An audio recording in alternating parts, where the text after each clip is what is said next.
ความยุติธรรมบ่มีในโลกหรอกเด้อบ่เราจะไปรอความยุติธรรมจากบุคคลผู้อื่นใดๆทั้งสิ้นโดยเฉพาะพวกนักกฎหมายหรือพวกรักษากฎหมายเขาอาศัยอำนาจหน้าที่ตำแหน่งยศถาบรรดาศักดิ์ตลอดว่าเป็นผู้รักษากฎหมายถือกฎหมายไอ้พวกนั่นแหละเมื่อถ้าบ่มีคุณธรรมแล้วก็อาศัยกฎหมายนั่นแหละตามหน้าที่ต่างๆตำรวจทหารนักการเมืองอาชีพหมอพยาบาลเป็นครูหรือเป็นป้าใหม่จังซี่แต่พวกนี้บ่มีคุณธรรมแล้วก็อาศัยกฎหมายนั่นแหละมารังแกมาข่มเหงกดข่มเพื่อให้เฮาเกิดความหวาดกลัวเพื่อให้เฮาเกิดย่อมให้เขาบ่ทุกอย่างบ่ว่าสิเป็นแต่เสียเงินเสียทองอันนั้นอันนี้ยิ่งคือเฮาเห็นอยู่ทุกมื้อนี่แหละผู้รักษากฎหมายทำผิดเสียเองแต่บ่ผิดกฎหมายจักบ่ล่ะคนที่ทำผิดกฎหมายมากที่สุดคือพวกข้าราชการที่เขาเป็นผู้รักษากฎหมายที่จริงกฎหมายนี่เอาไว้เพื่อพดุงความยุติธรรมให้กับหมู่เราประชาชนคนหมู่มากเลยกฎหมายมีไว้เพื่อพดุงคุณธรรมให้ความยุติธรรมแก่ทุกๆคนประชาชนทุกหมู่เราตลอดทั้งพวกนักกฎหมายเองหรือรักษากฎหมายเองนั่นแหละแต่ว่าคำว่ากฎหมายนี่ถูกผู้มีอำนาจในการมารักษากฎหมายเอามากดข่มขี่ข่มเหงเอาเปรียบกับหมู่เราประชาชนตำรวจก็อาศัยเครื่องแบบเขาก็รู้แล้วว่าเขาเป็นผู้รักษากฎหมายในโลโก้สโลแกนผู้พิทักษ์สันติราษฎร์จังสิบ่แม่นจักเม็ดนะผู้เอาเปรียบราษฎรพวกนี้จังว่า พวกที่เถื่อนตำถอยที่สุดก็คือพวกถือกฎหมายนั่นฉะนั้นจึงบอกให้แต่ละคนว่าอย่าไปล่อความหวังว่าพวกถือกฎหมายเสียให้ความยุติธรรมกับเฮาคือเฮาฟ้องร้องเราเรียนไปกับสร้างนี่พวกตรวจสอบการทุจริตต่างๆของข้าราชการสุดท้ายแล้วเขาซอยกันเด้อย่าไปหวังว่าเขาสิเอาความผิดกับพวกนั้นเพื่อสิมาแสดงความยุติธรรมให้พวกเฮาฮู้เด้บ่แม่นลองปปชลองสตงหรือลองการทำทุจริตรังแกข่มเหงประพฤติไม่ชอบต่างๆกับพวกที่ถือกฎหมายแต่ละหน้าที่ป่าไม้ถือกฎหมายรักษาป่าไม้แต่ว่าหาวิธีมารังแกข่มเหงพวกสังวัดหรือร่วมมือกันกับที่ดินเนี่ยอย่างเช่นมื้อนี้แหละที่ดินสปก.ร่วมกันกับป่าไม้ในการกดข่มและรีดไถอย่างเราเห็นอยู่เดียวนี้เว้าตามความเป็นจริงที่พวกเขาพอเองสั่นแหละจึงบอกว่าบ่มีคนที่นำความยุติธรรมให้เฮาลองเรียนไปแล้วจังซี่ก็บ่เฮ็ดอีหยังให้เฮาเด้รับไว้แล้วเขาก็สิคุยกันเองได้รับเรื่องเอาไว้แล้วรอพิจารณาในการต่อไปแล้วเขาก็สิบอกกันในวงภายในของเขาเองมันเอายากปานพากันไปเอาเฮ็ดหยังเลิกเศร้าพอเฮาก็ตายใจไปเลิกบ่ติดตามเพราะว่าเฮาก็แค่ว่าปกป้องตนเองเพื่อบ่ให้มันเกิดความเสียหายชีวิตและทรัพย์สินซื่อถ้าเขาถอยเฮาก็ถอยนะนั่นแหละจึงบอกว่าแต่ละคนเด้อปกป้องตนเองเพราะว่าบ่มีความยุติธรรมดอกสำหรับพวกนักกฎหมายทั้งหลายบ่มีคือหาเงินเป็นอาชีพแล้วก็สร้างความมีอิทธิพลให้กับตนเองและพรรคพวกพวกนี้เบิ่งข่าวใน ประเทศไทยเฮาโลดหรือในโลกใดๆหรือทั่วประเทศนั่นแหละก็ได้ไม่ว่า เออเขาปราบยาเสพติดเป็นยังมันคือบ่เบิดจักเทื่อกับผู้ถือกฎหมายนั่นแหละเป็นโจรเสียเองนั่นบ่ล่ะเป็นหัวหน้าแก๊งเสียเองเป็นโจรเสียเองมันจะเอายังไปปราบได้ในเมื่อกูจับได้กูก็เอาไปขายต่อสแกมสแกมเมอร์มันจะเอายังไปจับได้กับเขาเป็นหัวหน้าเครือข่ายเอง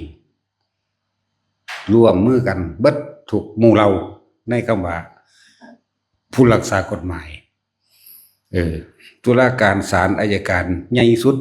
ก็ร่วมกันนั่นแหละเขาจึงบอกว่าความยุติธรรมบ่มีในโลกหรอกรวมกันทั้งเบิดก็ค่อยรังแกข่มเหงขูดดีดไถเอาเฉพาะประชาชนคนถูกคนยากนั่นแหละแต่ว่าล่ะอย่างนี้พวกป้าใหม่เก่งๆกัมพูชาลูกหล่ำป้าใหม่คือบ่ไปจับเขาจ้ะมาหากวาดล้างแกะกินอีหยังกับคนในชาติตัวเองเนาะคือบ่ไปจับเขาคือบ่เอาเป็นเอาตายแต่เหตุกับคนไทยเดียวกันนั่นเก่งขนาดแต่เหตุกับผู้อื่นเนี่ยย่านกระทบกระเทือนความสัมพันธ์ระหว่างประเทศนานาชาติแบบนั้นแบบนี้เทียมนี้อุ้ยปลูกเขากินเองเป็นปันปลูกเขาปลูกฮงปลูกม่วงคือสินค้าเกษตรเท่านั้นมีครบเบิดทุกวงจรอยู่แล้วจ้าสิไปงออย่างบ่มีผู้ใดมาลงทุนนำคือย่านประเทศนั้นประเทศนี้ร่วมหัวกันมาลุ่มไทยบ่มีทางต้มโตไผตัวมันอยู่แล้วนั่นเป็นแค่เรื่องหลอกลวงกลเกมการโกงของเขาซื่อๆเด้เก่งแต่พวกเดียวกันนั่นแหละนะคือคนในประเทศนี่นะข่มเหงรังแกกันเลยแต่ว่าหาแต่เรื่องฟ้องหาแต่เรื่องข่มขู่กันเองเก่งขนาดแต่ข่มขู่กันเองเนาะสั่นแหละถ้าผู้อื่นเขามานี่โอ้ยเกรงใจเขาว่าสั่นจังแม่นอีหยังย่านแต่บ่ถูกใจเขาว่าเข้าใจบ่แต่ของเฮ็ดให้เฮ็ดหน้าเฮ็ดการเกษตรกินเองอยู่แล้วนั่นแหละยังบอกว่าเฮาจะไปรอความยุติธรรมจากพวกถือกฎหมายตำรวจก็ขูดรีดเอาน้ำพวกรถไว้กำเงิน20 บาททีโยนไปต่างๆน่ะนำเก็บเอาใส่กระปิดหรือรถถ้ามีโลโก้มันจะเป็นสัญลักษณ์รหัสเขาได้ขารถมีตัวเคตัวว่ายอันนี้จะจับเรื่องคนของกูแต่รถชาวบ้านแกมายุค่าไปขายบรรทุกน้ำหนักเกินเอาใบขับขี่มาเบิ่งดูเอาล่ะแต่เสียอยู่หม้องอื่นมันแพงแต่เสียอยู่โรงพักแต่ว่าถ้าเสียอยู่นี่มันบ่แพงดอกเนี่ยเพราะว่ารถมอเตอร์ไซค์เพราะว่ารถปิกอัพรถเก๋งรถยังแล้วแต่พอเป็นข้าราชการเดียวกันก็อย่าว่าอะไรเสร็จเบิดถ้ามันได้บาล่ะถ้ามันได้เอิ้นออกไปล่ะนี่พวกตำรวจก็ดีนั่นแหละเขาเอิ้นว่าหัวหน้าโจรแท้ๆเลยก็คือนักรักษากฎหมายรักษาไว้เพื่อเป็นเครื่องมือหากินเจ้าของเองนะตำรวจซ้ำมันในพันหรือในพ้นกับสร้างเถอะนาไล่เงินเดือนให้มึงหอดเดือนละล้านคนมันสิมีเงินเป็น1,000 ล้าน 2,000 ล้านปานนั้นบ่วะถ้าบ่โกงมันบ่ล่ะเริ่มต้นถ้าเป็นตำรวจมานี่เอาแม่นั่นแหละจึงบอกว่าพวกเฮาต้องปกป้องตนเองความยุติธรรมก็คือเฮาใส่กฎแห่งกรรมเบียดเบียนกูใช่ไหมกูต้องปกป้องตนเองเท่านั้นแหละอยากบ่ล่ะเอาความเป็นจริงได้เฮาเฮ็ดตามความเป็นจริง30 กว่าครั้งที่พวกเขาถือมาแบบนี้นะว่าตัดไม้ป๊อกเขามาแล้วป๊อกเขามาแล้วนั่นว่าสั่นทั้งสั้นแล้วนั่นแหละอันเขาถือว่าเรื่องผิดเรื่องถูกแต่ว่าเขาบ่เว้าเรื่องคุณธรรมเด้ผิดกฎหมายกฎหมายที่เขาเว้าอยู่นั่นคือกฎหมานี่เอาไว้จะหากินเฉพาะตนเองเนาะเห็นบ่ล่ะ มันเป็นจังซั่นอีหลีเด้กฎหมาเอาไว้สิกินน้ำตนเองนั่นแหละจังว่ามันกดข่มขี้ข่มเหงนะถือว่าไผก็สร้างถ้าบ่มีคุณธรรมแล้ว เฮาต้องปกป้องตนเองบอกว่าถ้าป้าใหม่เขามานี่ตีแมงหลดให้กระสางเป็นลูกไผ่ผัวไผ่เมียไผ่กระสางตีแมงเลยมาทำบุญกับตีกูบ่เอาของป้าใหม่ แต่ขึ้นชื่อว่าป้าใหม่ละเมียน ไฟป่าเด้กระสางตบปากไม่อยากว่าอะไร คือส่วนตัวก็คือขึ้นชื่อว่าป้าเนี่ยเนาะ สั่นแล้วเฮาบ่มีหยังสิเสียดอกเพราะว่าเฮาบ่มีอีหยังสิ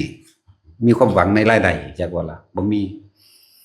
เฮาบ่มีลูกเฮาบ่มีเมียเฮาบ่มีหยังสิเสียเพราะว่าเฮาบ่มีความหวังเฮาสิเฮ็ดเพื่อทุกๆคนได้เห็นความจริงนั่นแหละทำทั้งหลายย่อมเกิดแก่เหตุธรรมะปะภาวะเยสิ่งทั้งหลายทั้งปวงที่มีความเกี่ยวข้องหนุนเนื่องซึ่งกันและกันคือบอกเฮานี่ได้มีชะตาชีวิตเกิดมาได้ทำกิจกรรมต่างๆสารพัดรวมกันย่อมมีเหตุมาตาในปุเรภพชาติอดีตเป็นบุพเพสันนิวาสเคยกระทำมารวมกันในการทำความดีถ้าเฮายังบ่ทันได้ผลเฮาก็ต้องได้เฮ็ดนำกันไปจังซี่แหละนะถ้าเฮาจะผลหยุดเหตุผลเกิดขึ้นไม่ได้เหตุเกิดขึ้นจากความคิดนะพวกเขานี่มีการกระทำรวมกันคือสมรู้ร่วมคิดซึ่งกันและกันจึงมีการกระทำทั้งกายและวาจารวมกันเรียกว่าสมรู้ร่วมคิดเรียกว่านั่นแหละเป็นเหตุให้พวกเขาได้มาพบพอกันเมื่อถึงการเวลาอันควรตามเหตุตามปัจจัยของมันแล้วผลมันก็คือพวกเขาได้มาร่วมตัวกันมาได้ยินได้ฟังอันนั้นอันนี้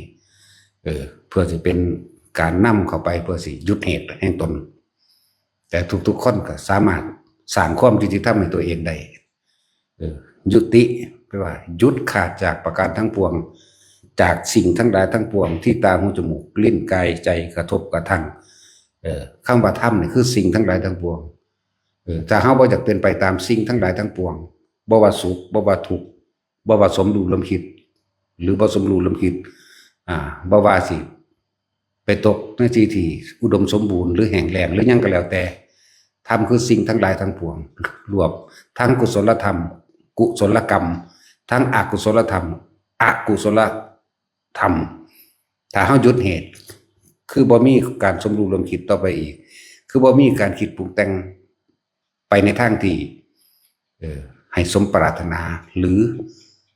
เรียกว่าปรารถนาแห่งความสุขสมหวังยุดเหตุผลเกิดบ่ได้ก็คือการยุดคิดนี่เองนั่นแหละความยุติธรรมจึงจะเกิดกับเฮาเองแม้นทั้งโลกก็บ่มีผู้ใดนำความยุติธรรมมาให้เฮาได้แม้นโดยธรรมคือความจริงการเวียนว่ายตายเกิดสังสารวัฏอันนี้ก็บ่มีผู้ใดบรรลุธรรมให้เฮาได้หรือทำให้เราพ้นทุกข์ได้นอกจากตัวเองทำเองตัวเขาเองต้องยุติความคิดของเจ้าของเองหมดความปรารถนาเองฝึกจากว่าละนั่นแหละเหตุภาวมาปะภาวะเยทั้งหลายก็คือพวกเขาเนี่ยได้เคยสมรู้ร่วมคิดซึ่งกันและกันมาแล้วกรรมทั้งหลายที่ว่าเป็นตัวกรรมแท้คือจิตเจตนาพวกเขาเคยเฮ็ดนั่นเฮ็ดนี่รวมกันคิดนั่นคิดนี่แล้วก็คุยกันแล้วก็เฮ็ดไปเป็นบ่ล่ะ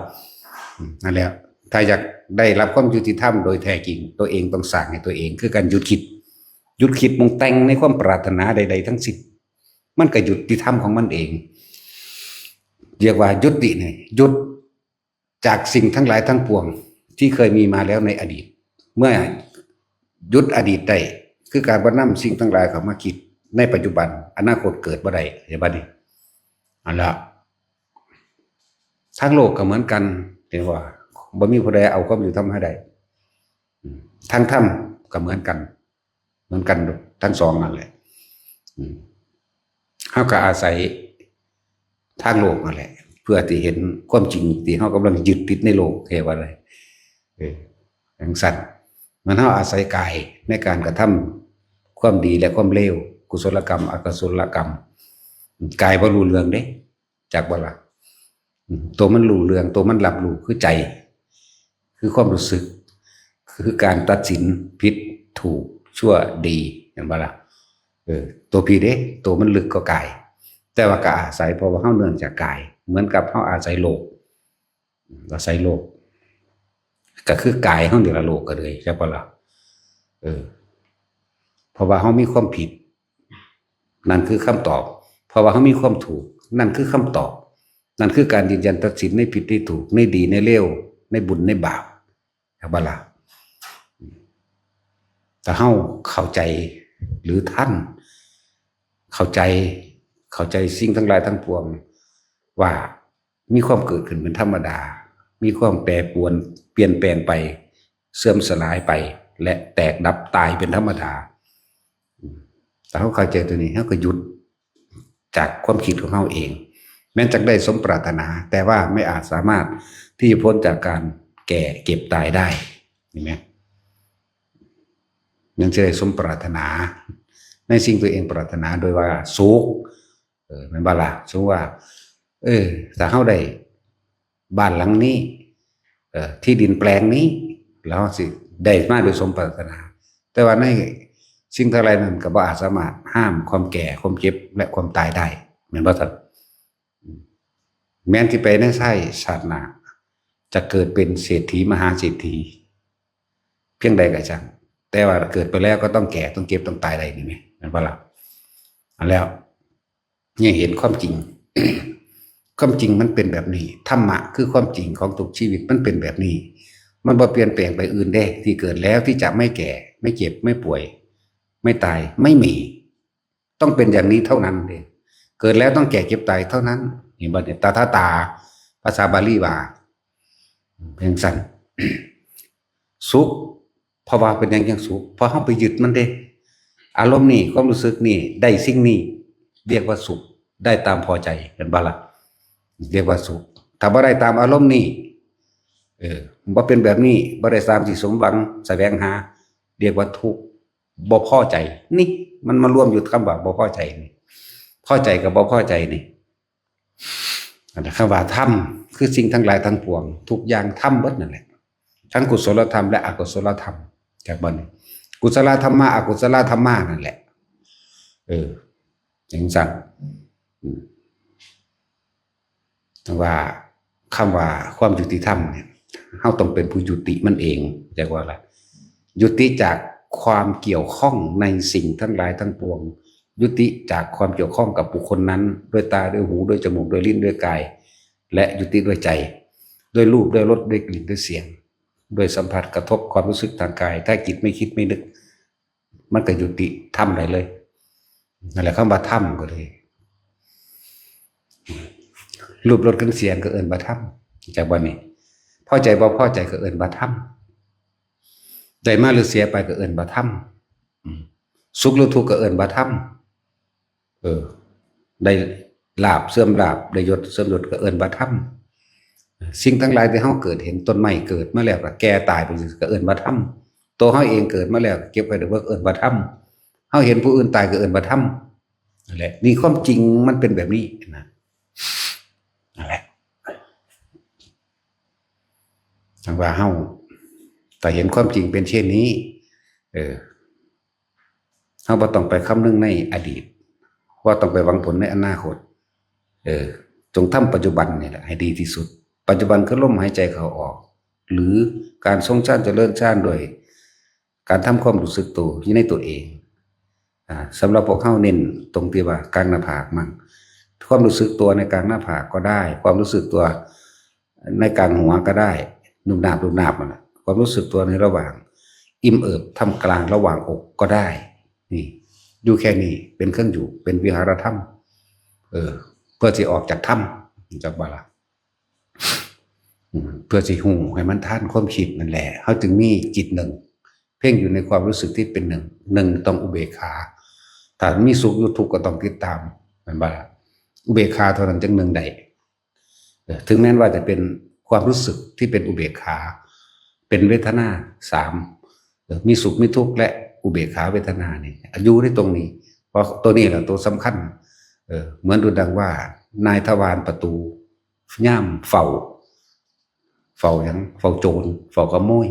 ไผคือโจรไผคือขโมยความคิดนั่นเองอยากบ่ล่ะมันสิออกนี้จากความรู้สึกของเฮาที่มันอยู่ในกายนี่กายเวทนาจิตเวทนากายร่วมกันแล้วเป็นหนึ่งเป็นอุเบกขาเพ่งอยู่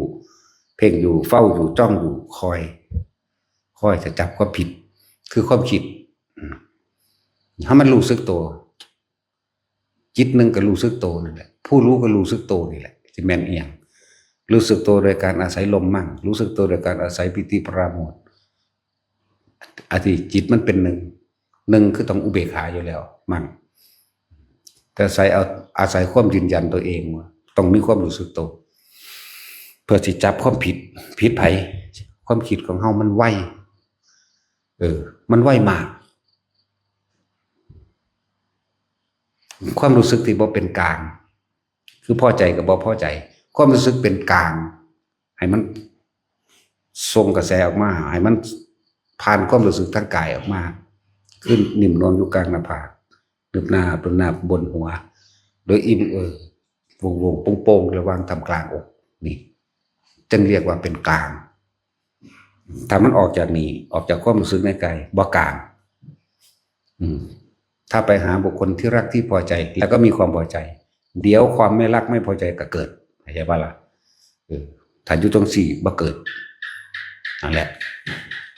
เก็บไปถ้าผู้ใดอยากหยุดเหตุได้ถ้าผู้ใดอยากยุติธรรมได้ยุติออกจากสิ่งทั้งหลายทั้งปวงแต่บ่นี้ยุติออกจากการเวียนว่ายแต่เกิดยุติออกจากการสรรเสริญและนินทายุติออกจากความพอใจและไม่พอใจยุติออกจากรูปจากรสจากกลิ่นจากเสียงจากสัมผัสทางกายยุติคือหยุดนั่นเองหยุดจากสิ่งทั้งหลายทั้งปวงแต่ว่าคำว่าธรรมก็คือแมนเบิดนั่นแหละแต่พวกเฮาสามารถรู้สึกในลมหายใจเฉยๆมั่งหนึ่งหรือรู้สึกในความรู้สึกในเลื่อนกายอีกอันหนึ่งอย่างสิได้มันก็เอิ้นว่าเหนือธรรมเหนือโลกมันก็โลกุตระของมันเองเหนือโลกหรือโลกุตระอันเดียวกันเหนือโลกกับเหนืออารมณ์นั่นแหละอารมณ์มันก็มีอยู่พอใจกับบ่พอใจแม้กระทั่งอารมณ์แห่งคำว่าอุเบกขานี่ก็บ่เป็นอารมณ์แห่งอุเบกขาแต่ใส่ศัพท์คำว่าอุเบกขาเห็นความคิดเกิดดับแต่ไม่เป็นผู้คิดไม่นึกไม่ปรุงไม่แต่งไปกับความคิดที่มันเกิดดับมันเป็นสังขารุปเบกขาญาณนี่ศัพท์ที่จะเอามาเว้ามันบ่ตรงโดยเฮาถอดออกตรงนี้ออกมาบ่ได้หรอกแต่ว่ามันก็อุปมาอุปไว้พอให้เกิดความเข้าใจตามแนวทางมันได้ซื่อๆเด้ที่บอกมานี่ทั้งว่าถ้าอยากได้ความรับความยุติธรรมเราต้องทำเองเพราะพวกเฮาเกิดเองเด้บ่มีผู้ใดเฮ็ดให้เฮาเกิดบ่มีสิ่งศักดิ์สิทธิ์ดลบันดาลมารดาและบิดาไม่ได้ทำให้เราเกิดแต่ว่าเฮาก็อาศัยการกระทำร่วมกันหรือเจตนาในการสมรู้ร่วมคิดร่วมกันจึงเกิดกลายมาเป็นมารดาบิดาปู่ย่าตายายญาติสายโลหิตต่างๆรวมแล้วเกิดจากการกระทำร่วมกันมีจิตเจตนารวมกันมีการสมรู้ร่วมคิดร่วมกันไม่ว่าจะไปในทางที่เลวหรือทางที่ดีร่วมกันทั้งหมดแล้วจึงเกิดกลายมาเป็นมารดาบิดาเป็นสมมุติอันหนึ่งในการทดลองตนเองไปพร้อมคำว่ามารดาบิดาเป็นผู้มีคุณมากจึงถือเป็นการทดสอบตัวเลขทดลองตัวเองในความกตัญญูมั่งหลายๆแบบหรือการเป็นครูบาอาจารย์ซึ่งกันและกันก็เป็นเครื่องทดสอบทดลองเขาอีกอันหนึ่งว่าเขาสิเข้ารบจริงหรือว่าจริงนะนั่นแหละเหมือนกับพระวิทูลบัณฑิตเพิ่นก็กล่าวไว้นะบุคคลผู้ใดรู้ธรรมรู้ความจริงจากท่านผู้ใดบุคคลผู้นั้นจะเป็นครูสูงสุดของเขามารดาและบิดานั้นเป็นผู้มีอุปการะคุณมากกว้างใหญ่ยิ่งกว่าท้องฟ้าจังซี่นะนี่เพิ่นก็กล่าวไว้จังซี่นะเป็นเครื่องตรวจสอบเฮาว่าเฮาสิสละหรือเฮาสิแบบใดใช่บ่ล่ะนี่ก็เอิ้นว่าธรรม ทานศีลเนกขมะปัญญาวิริยะขันติสัจจะอธิษฐานเมตตาก็เอิ้นว่าธรรม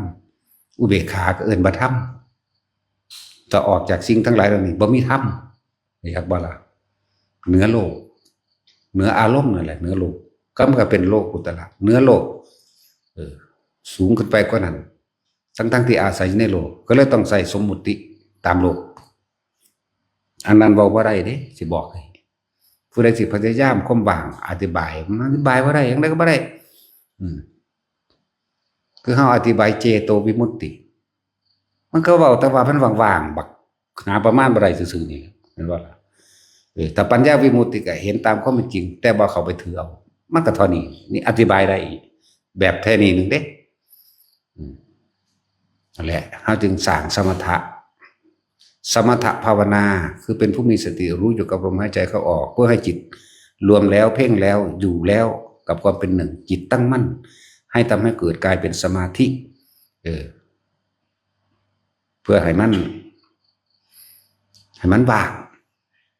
แบบนี้วิปัสสนาภาวนาเพื่อให้เห็นความจริงแบบนี้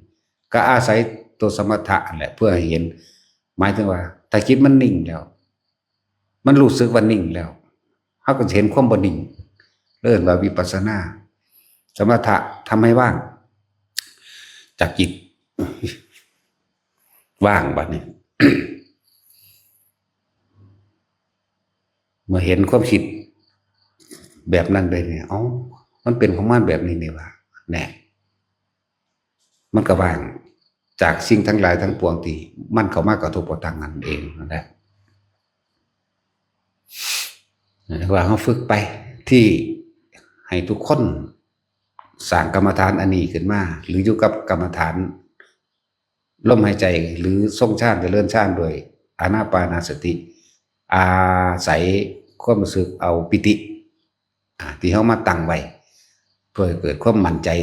เพื่อเกิดความตั้งมั่นเพื่อเกิดความบ่สงสัยในอาการอื่นๆที่เกิดขึ้นก็เลยเอามาตั้งไว้นิ่มนวลอยู่ตรงกลางหน้าผากก่อนที่นี่วิธีที่เฮาเฮ็ดอยู่นี่บ่ได้ไปลึกล้ำเข้าฌานยังไปลึกๆเด้สมถะกับวิปัสสนาเป็นของคู่กันตีคู่กันเด้สองอย่างนี้ต้องเสมอกันเด้จึงจะเป็นไปได้บ่แม่นอันใดอันหนึ่งเด้จักบ่ล่ะแต่ว่าจำเป็นต้องว่าต้องฌาน4ฌานสมาบัติ8อีหยังดอกแค่เพียงแค่ปัฐมฌานรู้ลมหายใจเข้าออกและมีอาการปิติเกิดขึ้นเป็นเครื่องยืนยันว่าเป็นผู้ทรงฌานเจริญฌานด้วยปัฐมฌานเข้าใจว่าล่ะนี่แต่เฮาอยู่กับมันจังซี่นี่เฮาก็จะเห็นเองดอกคนนั้นย่างไปคนนี้ย่างมามันไปแล้วมันมาแล้วมันก็ไปมันเบาเรื่องนั้นมันก็ไปจังซี่แหม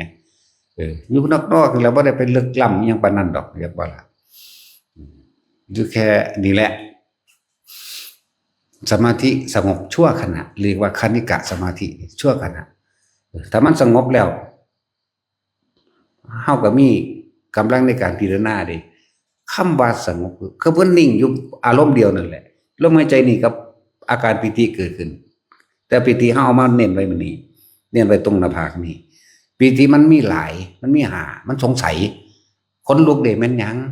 โยกแม่นหยังจุกในข้อกึกกักแน่นหน้าอกเขาคือสิให้แต่ว่าบ่แม่นเสียใจเด้แม่นหยังก็ถามเฮาอีกแม่นบ่ล่ะเห็นปั๊บๆแบบหรือมีเสียงแตกเปี้ยในหูแม่นหยังเพียงป้างในหูแม่นหยังร่างกายอ้วนขึ้นแม่นหยังปิติทั้งเบิดนั่นแหละมันเป็นภาวะนั่นคืออะไรนี่แหละเฮาก็เลยต้องให้เขาจับจุดเดียวอยากว่าล่ะเอาจุดเดียวมาเป็นฐานที่ตั้งแห่งความมั่นมาเป็นฐานที่ตั้งแห่งสมาธิเป็นการทรงอยู่เจริญอยู่คงไว้ให้นักแน่นให้ตั้งมั่นด้วยเป็นสมาธิแม้ความสงบชั่วขณะนี่ก็สามารถรู้ได้แล้วเลื่อนว่าคณิกะสมาธิในขณะที่สงบหรือสงบชั่วขณะหรือเฮานิ่งอยู่นี่แต่ถ้าเฮาหันมาวิปัสสนาเลยดิหมายถึงว่าให้เห็นอนิจจังเห็นอนัตตาเห็นไตรลักษณ์นั่นแหละตอนแรกเฮานี่อาจจะอยู่กับลมหายใจอยู่กับความรู้สึกที่นิ่มนวลอยู่กลางหน้าผากเฮาเองหรือบางคนก็เนิบหน้าบนหัวแต่ว่าลมหายใจก็มีอยู่นั่งอยู่ตอนนี้มันนิ่งถ้ามีเสียงคอแคก เฮาออกจากสมาธิเพราะว่าหยังเฮาไปคิดหาเสียงกอกแคกแต่ว่าถ้าเฮาคิดเข้ามาถึงอนิจจังอนัตตามันก็รู้ได้แล้วเด้ล่ะแต่สร้างบ่ดอกเสียงมันเกิดขึ้นแล้วมันก็ดับไปมันบ่ดังควากควากควากอยู่ตลอด24ชั่วโมงดอกนี่ก็เห็นความเกิดดับได้แล้วรู้จักบ่นี่จิตมันมีหน้าที่คิดมันเร็วถ้าจิตบ่คิดมันก็เกิดหยังขึ้นบ่ได้จักบ่ล่ะจิตกับรู้กับจิตรู้หยังรู้ลมหายใจกับรู้อุณหภูมินี่แหละรู้สึกโตนี่แหละจักบ่ล่ะที่มันบ่รู้สึกโตมันไปสงสัยในเสียงดังควกๆคากๆแม่นบ่ล่ะแต่ว่าถ้ามันน้อมเข้าไปทางเห็นปาไตรลักษณ์นี่เห็นอนิจจังคำเห็นอนัตตาได้เนี่ยมันก็แค่เสียงนั้นเกิดแล้วเสียงนั้นก็ดับไปกลับมาหม่องเก่านี่แม้เฮ็ดเพียงอยู่เท่านี้มันก็สามารถไปได้ทั้งนั้นดับได้ทั้งนั้นแหละทำให้มากทำให้บ่อยทำให้ชินก็ได้ตัวนั้นบ่ล่ะนี่แหละผลแห่งอานาปานสตินะถ้ามีผู้มีความเพียรเพ่งจริงๆนักจริงๆ7 มื้อได้ตัดตายโดยการลงความตายโดยการลอยเห็นทุกเห็นว่าเกิดมาเนี่ยตายนั้นกูหนีบ่ได้ดอกบักกูสิทุกข์กูสิยากกูสิลำบากหรือกูสิตายให้มึงตายเลือดเนื้อเอ็นและกระดูกทั้งหลายมันสิเหือดแห้งหรือจักเสียชีวิตไปก็ช่างเถอะกูสิกุมอยู่ในลมหายใจนี่ตลอด24ชั่วโมงให้มันได้ภายใน7 มื้อเรียกว่าล่ะถ้ามันได้จริงๆขาดบ่ขาดเรียกว่าสันตติลมหายใจต่อเนื่องรู้สึกตัวได้ต่อเนื่องเลยได้7 มื้อมันก็บรรลุเลยได้ล่ะอันนี้เฮาก็บ่ฮู้จักดอกเพราะว่าเฮาเฮ็ดอยู่6 เดือนกว่าก็เพราะว่าเฮาเริ่มต้นว่า7 มื้อกูสิบ่ให้มึงขาดแหละจักบ่ล่ะ7 มื้อกูต้องได้จักบ่แม่นติแต่ว่าล้มเมื่อไหร่ตั้งใหม่เมื่อนั้นนับ1ใหม่เข้าใจบ่นี่คำว่าล้มนี่เผลอคิดถึงสิ่งอื่นปั๊บนับ1ใหม่ขีดไว้เลยนับ1ใหม่ได้5 มื้อเผลอไปอีกแล้วขีดนับ1ใหม่ได้10 มื้อเผลอไปอีกแล้วจังซี่นะนับ1ใหม่ไปเรื่อยๆมันเลยยาวไปเลยนั่นแหละคือการสังสมเริ่มจากเฮาโสจากบ่นี่จากบ่โสเป็นโสตายเฮ็ดไปอยู่จังซั่นจิตมีกำลังได้บัดนี้จักว่ามันมีกำลังเพิ่มขึ้นหาวิธีใหม่ดัดแปลงใหม่ผูกเจ้าของไว้น้ำกกใหม่ผูกกูต้องเฮ็ดให้มันได้ก็หันหน้าเจ้าของใหม่อะไรก็ยังขึ้นมาล่ะก็ผูกเจ้าของผูกไว้ก็อยู่กับลมกับอุณหภูมิอยู่จังซี่ล่ะก็เดี๋ยวเผลอหลับแงกนับ1ใหม่อยู่จังซี่แหละได้6 มื้อก็กว่าเหลืออีกจัก2 วินาทีที่เต็ม7 มื้อแงกไปอีกแล้วนับ1ใหม่เด้บ่ธรรมดาเด้ขนาดมันต่อเนื่องได้6 มื้อก็กว่าอีกจัก2 วินาทีนี่ก็ให้นับ1ใหม่นะนี่เปรียบเอาไปมากก็ยาวไปเลยตลอดมันสังสมเกิดมีกำลังของมันเองบัดนี้มันสิเป็นกำลังของมันเองถ้าจะเปรียบเทียบคือมันมีกำลังมากขึ้นอินทรีย์ภาวนาชั้นเลิศว่านี่ต้องมีพละต้องมีกำลังมากขึ้นเด้ธรรมดาศรัทธามันก็เป็นธรรมดาศรัทธาอยู่แต่ว่าบ่ทันได้มีกำลังเพราะกำลังตัวนี้บ่ทันสร้างขึ้นได้เห็นบ่ล่ะวิริยะก็มีกำลังสติก็มีกำลังปัญญามันก็มีกำลังไปนำกันเองมันบ่แล้วอินทรีย์5พละ5คนละท่อนกันเด้ในจักบ่นี่คือศรัทธาอยู่ก็แบบนั้นแหละครึ่งนึงแต่ว่าบ่ทันได้เต็มกำลังเด้แล้วศรัทธาวิริยะสติสมาธิปัญญาอินทรีย์5พละ5ในจักบ่นี่เฮ็ดไปคือมันมีกำลังแล้วมันโสยิ่งกว่าเก่าอีกผูกอยู่ของไว้เฮ็ดไปเฮ็ดมากินข้าวกินน้ำก็บ่ให้เผลอออกจากร่มเด้หาวิธีค้นหาตัวเองได้นั่นน่ะเอาไปมาบ่กินฮอดน้ำพุ่นแล้วบ่กินฮอดข้าวพุ่นแล้วบัดนี้มึงสิเป็นแมงตายก็มึงตายก็ให้มึงตายแต่กูบ่รู้กูก็บ่ยอมคือกันเนี่ยเด้นี่มันไปอันบัดนี้มันก็ระลึกไปเด้เพิ่นก็เป็นคนเฮาก็เป็นคนตัวมันสิเกินกันปานใดเด้อนี่นั่นเด้เนี่ยมันให้อ เอามาละมานะละมานะหัวจักบัด ละกันเองส่งกำลังกันเองนะเพิ่นกับคนกูกับคนตัวเดียวเลยเกิดมาตายคือกันตัวบ่เอามันบาดนี้แล้วแต่มันสิว่ามันว่าหลายกว่านี้อยู่ดอกสารพัดแต่มันเฮ็ดอยู่หั่นล่ะเริ่มต้นตั้งแต่ห่วงอยู่ห่วงกินได้เอาไปเอามาเฮ้ยมึงสิมาหากินอยู่เพราะสำนีบ่น้ำขวดเดียวกินได้7 มื้อเด้อน้ำนั่นขวดโพลาลิตรน้อยๆนั่นนี่บอกว่าน้ำจังซั่นแหละเอาไปเอามามันกล่าวว่ากินเท่านี้ซ้ำนี้อยู่บางหันมีน้ำนี่มันไปอ่านไปแล้วเห็นบ่อยู่บางหันมีน้ำอยู่บางหันมีนี่ห่วยอยู่หันว่าอยู่ในด่านนั้นมันสิมีน้ำสร้างเป็นหลุมตอกลอกบ่ได้อยู่เว้ยให้กินเป็นบ่มันอ่านไปมันมึงสิเป็นแม่มึงยังคือสิมันยากมันกินฟาดปัวถิ่มเลยตัวบัดบ่ต้องมีหยังแล้วก็บ่ไปทางมีน้ำคือไปทางบ่รู้นั่นแหละบ่ฮู้แต่ทางที่เฮาเคยไปอยู่แล้วมันไปมันรู้จักเด้น้ำอยู่ด่านนั้นน้ำอยู่นี่นี่อยู่อ่างคำเด้อทำพระเด้ออันนี้อยู่นี่เด้อมันรู้จักเลยมันไปมันลึงมันชิน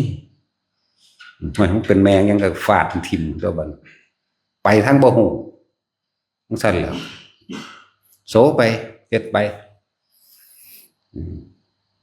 นั่นแหละก็สิเอา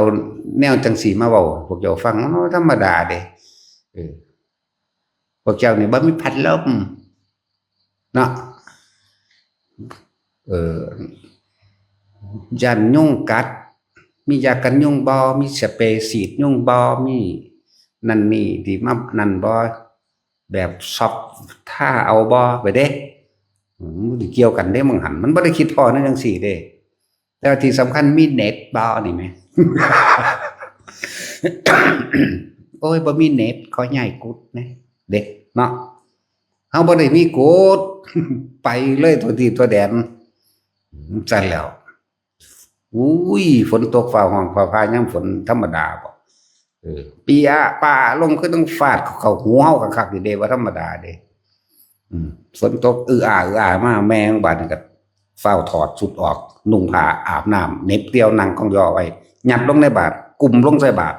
พุ่นเด้หมูก็ตูดอยู่เห็นมาล่ะฝากก็จังมันพาแมงใส่กกหูกูคักๆนี่โลดเด้บาดนี้โอ้ธรรมดาเด้ขนาดนั้นยังบ่ได้หยังดอกสู้อยากว่าโสนั่นแหละเลาะไปเรื่อยเฮ็ดไปเรื่อยเห็นจุ6 เดือนแล้วจังรู้จักว่ามันเป็นแบบนี้อ๋อเท่านั้นแหละ6 เดือนกลัวจะเจ็บพุ่นเด้มินนะครับจังเอาแนวมื้อนี้มาเว้าให้ฟังได้เอาประสบการณ์เจ้าของเองนี่เว้าบ่ได้เว้านำไผเด้เจ้าของเป็นเอาเองได้อันมาเว้าบางหันมีน้ำบางนี้มีหลุมมันบ่ได้จื้อมานำไผเด้อันนี้บ่ล่ะตอนว่าอดคักๆกันบาดสิตายมันก็สแตกคือเก่าเลยจักว่าล่ะกล้วยปลาแม่ฟาดเด้บ่แม่นกินหมากสุกหมากดิบมันได้กินก้านมันจักว่าดิต้นอ่อนๆนั่นน่ะดึงลงมาแล้วบิดเอาน้ำธรรมดาบ่ครับมันจักสิเอิ้นหยังบ่แล้วอันพวกหวานอันหย่ำเป็นสีเฟียนๆฝาดๆเฟียนๆจางๆแน่กินเบิดเด้บัดมันสิตายอีหลีกินเอาหน่อยๆเป็นติ้งเป็นตีนซ้ำ2 ข้อมือจังซี่แหมน้ำภูเขานั่นน่ะดึงขึ้นมากินเลยดินบ่สนแล้วมันสิตายเข้าใจบ่เดี๋ยวนี้ นำไปเบิดแล้วแหละแล้วก็กินดอกเกียกกระแตมันน่ะกินนั่นก็กินอันหัวมันพร้อมบ่ต่างกันดอกกับพวกอันยังฆ่าปนขิงนี่ มันเฟียนคือหยังนี่ตัวกินแซ่บ นำไปเบิดตัวมาคอแล่นบัดนี้โว้ยมันแซ่บเดี๋ยวมันเมาติบัดนี้แม่มึงบัดนี้ว่าหาเครื่องสมรมสิว่าจะได้และสลบหลายเทื่ออยู่ดอกเรื่องสลบว่าท่านเว้าเรื่องตายเด้เว้าเรื่องสลบซื่อๆเด้มันคายออกเองก็มีแล้วไปกินเครืออ้อยสร้างที่มันมีน้ำ แม่มึงนอกอยู่2 มื้อมันหิวอ่ะ มันหวานเอเลียเด้เครืออ้อยสร้างพวกใดฮู้จักอยู่บ่พวกเครืออ้อยสร้างสักป๊อกมันก็มีน้ำออกมาเอามือกอบกินจังซี่เด้2 มื้อเสื้อสิฟื้นได้แม่งบัดนี้น็อกเมาโว้ยหัวเสื้อเราโทษได้บ่จักบ่ หัวเสื้อเราเด้นั่นน่ะนำเลยแล้วสารพัดไม่เปลือกไม่ได้ยำได้กินแมงเบิดแล้วกกดูฝาดบันไดก็ได้ตัว โว้ยกินว่าเบิดแล้วยำไปที่แหลกฝืดข้อคือสิตายนี่ธรรมดาบ่เสื้อสิไปหาเครือสมร่มมาได้จริงๆเอาหมดแดงมาใส่ได้เยอะอยู่แล้วแต่มันถ้าเฮาบ่นั่นเรียกว่าล่ะใส่หมดแดงมันก็กินได้อยู่นั่นแหละแต่ว่าเฮาบ่เฮ็ดเฮาบ่ฆ่าเฮาบ่รังแกสัตว์บ่เคยมีความคิดรังแกเบียดทำลายให้ผู้ใดเสียชีวิตและทรัพย์สินตลอดทั้งคนและสัตว์นั่นแหละมันบ่มีแล้วอยากบ่ล่ะมันเป็นแบบนั้นแล้วว้ายแต่ว่ามันก็ตำแมงใส่หมดแดง มันตัดกันได้เด้แค่แหละเฮ็ดไปเบิดนั่นแหละแหละจังเอามาเว้าอันนั้นอันนี้พวกเจ้าฟังก็ซื่อเด้พอได้เป็นคติขอคิดแน่พวกเฮานี่มันบ้ามันเลยกรรมฐานคุณนางได้เรียกว่ากรรมฐานเทวดาเลยนี่เรียกว่าล่ะ บ่อึดอยู่บ่อึดกินเด้ถ้าฮ้อนก็เปิดพัดลมเบอร์3เนาะถ้าหนาวก็ห่มโตๆเข้า2 พื้น 3 พื้นก็ได้ปวดขี้ปวดเหี่ยวก็กุ้งลุ้มเข้าไปอ่างน้ำในโต โอ้ยอันนั้นแม่นอีหยังแล้วเฮ็ดบ่เป็นทิศเป็นทางก็ถือเจออีกได้สิบอกให้ไปทายนึงทายบ่ถูกทิศถูกทางก็พวกเขาหายเด้ภูมิเทวดาลูกะเทวดาหายเด้ต้องตรวจสำรวจเพิ่งสะก่อนพุ่นเด้นั่นแล้วมันมีแนวจังซั่นอีกเด้บัดนี้นั่นแล้วของเฮาส่งอยู่จังซั่นเฮาก็ฮู้ได้คือกันนั่นแหละมันฮู้ก่อนที่มาเฮ็ดอานาปานสติตะกี้ก็บ่เฮ็ดปานใดดอกตะกี้อยากเล่นฤทธิ์เล่นชะเล่นกสิณมโนมยิทธิจักว่าตะกี้เอาโลดแล้วบ่แม่นมโนมยิทธิคือพวกเฮาสอนกันอยู่เดี๋ยวนี้เด้บ่แม่นเป็นนั่งหลับตาจำเห็นอะไรไหมเด้ย่างออกจากร่างกายพุ่นเด้นั่งขม้ออยู่นี่ย่างออกก็เหลียวเบิ่งซะก่อนพุ่นแล้วไปพุ่นมีความเจ็บปวดทางจิตตัวนั้นไปพุ่นเด้เป็นสั้นเด้อันนี้โอ้ยมันไปทางนั้นซื่อๆดอกอยากบ่ล่ะมันไปทางมโน ทางจินตนาการนำนั่นแหละได้ก็เฮ็ดไปนั่นแหละคิดดีๆก็คิดหลายตัวมันบ่ซั่นต้องฮู้จักอยู่ไหมตัวจิตความคิดนี่มันคิดไปเห็นสวรรค์วิมานมันชินมันตายก็ไปสวรรค์วิมานอีหลีเด้ล่ะเข้าใจบ่ล่ะซั่นแล้ว ไปทางซั่นดีกว่านะคิดไปเห็นพุทธเจ้าคิดไปเห็นเทวดาคิดไปเห็นนั่นนี่นะไปในทางที่สูงนั่นแหละคิดไปเห็นนะพระผู้เฮาเคารพนับถือจังซี่นะคิดไปเห็นหลวงปู่หมันเฮาก็เห็นหลวงปู่หมันเว้าเดี๋ยวนี้ก็เห็นเดี๋ยวนี้ตัวเด้แน่ก็เอิ้นว่ามโนพอแห้งแล้วเด้ก็เลยเข้าใจบ่ล่ะคิดเห็นนี่พ่อใหญ่บัวก็เห็นเดี๋ยวนี้คิดเห็นผู้ใดก็เห็นเดี๋ยวนี้แหละนะนั่นแหละมันก็เป็นการคิดไปในทางที่ดีเห็นบ่ล่ะไปในทางที่เฮ็ดให้เกิดความสบายใจเฮ็ดให้ความสงบได้เข้าใจบ่ล่ะแต่คิดไปเห็นผีก็เห็นผีเดี๋ยวนี้มันสงบบ่ล่ะแบบนั้นล่ะเนาะของเฮาเห็นสิ่งเหล่านั้นมาแต่น้อยเนาะนรกแดงฉานอยู่จังซี่พวกผู้เฒ่าว่ามึงสิตกหมอนรกมันบ่เป็นหมอบ่ได้เถียงบ่ได้ อันพวกเว้าบ่เคยเห็นที่มันบ่เป็นหมอบ่เป็นกระทะเถียงเด้หูยมันเป็นล้านบักใหญ่คือหนองน้ำก็ว่าจังซี่เด้อว่านี่เป็นแผ่นแดงไปเบิดคนอยู่ในหันเห็นแต่มือแต่หัวเด้เศร้าหยุงหยางอยู่คือขัวไม่กินนู่นนี่ดิเขาจะยังสิกินตนาการใส่หมออยู่ดิมันบ่เป็นหมอนะจังซี่แล้วเว้าขึ้นก็ต้องหมอนหกอีหยังบ่เคยเห็นยังบ่เว้าเด้เฮาก็บอกตามเฮาเห็นแล้วเฮาเว้านำตำราแม่นั่นแหละโดยเนี่ยแปลกประหลาดมันต้องห่วงเยอะมากเพราะมันเห็นมันตั้งแต่เกิดผุนแนวมันนี่เขาเอิ่นคนเป็นกำเริบเนาะตะกี้ ว่าถ้าเป็นบัตรแน่ออกมาโหลดจากหูดังนี่ ผู้ได้เป็นสิหูจักได้ออกมาโหลดก่อนสิดังอันนี้ออกมาแล้วค่อยใหญ่ขึ้นอึมลึมขึ้นได้บัดนี้บากใหญ่บัดก่อนสิฟ้าใหญ่ดำกึมลึมไล่ทับเฮาเด้บัดนี้คือจังเฮาฝันนี่แหละคือจังเฮาเหาะได้อยู่ที่แรกก็เร็วๆดอกแต่ก่อนนั้นมาแล้วโอ้ยหนีกับท่านทั้งบ่ทับจักเทื่อเด้ใกล้เข้าแล้วเฮาก็บืบไปนะเหาะไปแบบบ่เป็นหอลอยเบิ่งคือลอยน้ำนี่เด้เวียงไปสัตว์ออกได้ธรรมดาเด้ทางเด้ก็แล่นไปนำพื้นดินก่อนอันนี้ก็กิ้งคึมลืมน้ำทับเฮานั่นแหละพระเจ้าเอิ้นกำเริบว่าแนวมันน่ะเอาตามศัพท์มันแหละชาวบ้านยังเข้าใจมันกำเริบแล้วกำเก่าคักๆแล้วเวลามันให้ผลมาตอนนั้นเข้าใจว่าล่ะก็บ่ผิดของเขาเจ้าดอกกำเก่ามันหลับตอนเฮาเป็นเด็กน้อยบ่ทันได้รู้เรื่องจักบ่นี่แต่สิเว้าไปตามตำราว่า7 ปีจังมีเจตนาให้เป็นกรรมได้นั่นล่ะถ้าเกิดไปฮอด7 ปีตำราว่าบ่ถ้า5 ปีมึงไปจับไฟบ่ฮ้อนบ่หึเนาะจังซี่แม่นบ่ซั่นมันมีมาแต่เกิดพุ่นล่ะยังก็เลยยังสิรู้บ่รู้ก็สร้างไฟก็ฮ้อนอยู่ดังเดิมหนาวก็หนาวอยู่ดังเดิมเด้แต่ว่าตำราว่านั่นก็ว่าไปแล้วไปหรือตำราว่าคนที่บรรลุอรหันต์ได้หรือนั่นนี่ได้ก็7 ปีขึ้นไปบ่แม่นเฮาสินอกตำราแน่เถียง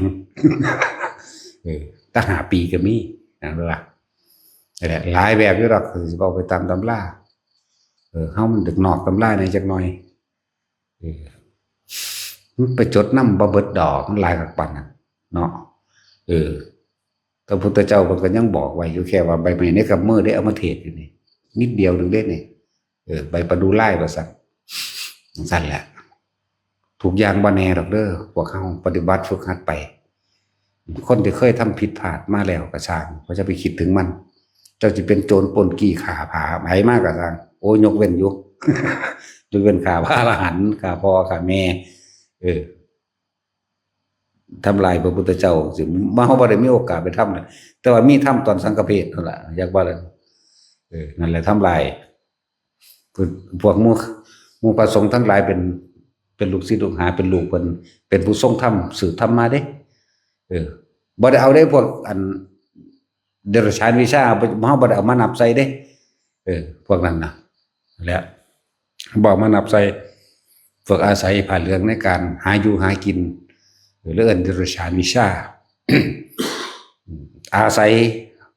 ผ้าเหลืองของเพิ่นเองอาศัยการยูนิฟอร์มแต่งตัวแบบฟอร์มเดียวกันคือกับพระพุทธเจ้ากับหมู่พระอริยสงฆ์สาวกแต่ว่าแต่งตัวนี่มาแล้วคนสิน่าเชื่อถือเด้แม่นบ่ล่ะมันแปลกอยู่เด้คนอยากเคารพนับถือเข้ามาโลดเด้เนาะบวชมื้อเดียวก็สร้างได้ไหว้โลดจังซั่นแล้วอาศัยความเชื่อเห็นมันอาศัยความเชื่อ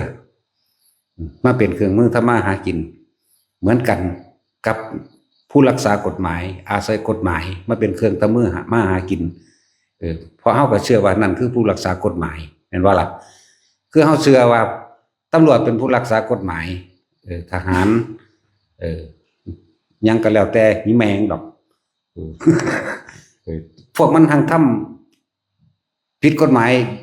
กันเองนักมหาศาลนั่นบ่ล่ะจังซั่นแหละบัดนี้หมู่ภิกษุสงฆ์ที่บวชเข้ามาแล้วก็เลยอาศัยความเชื่อเหมือนว่าสัตว์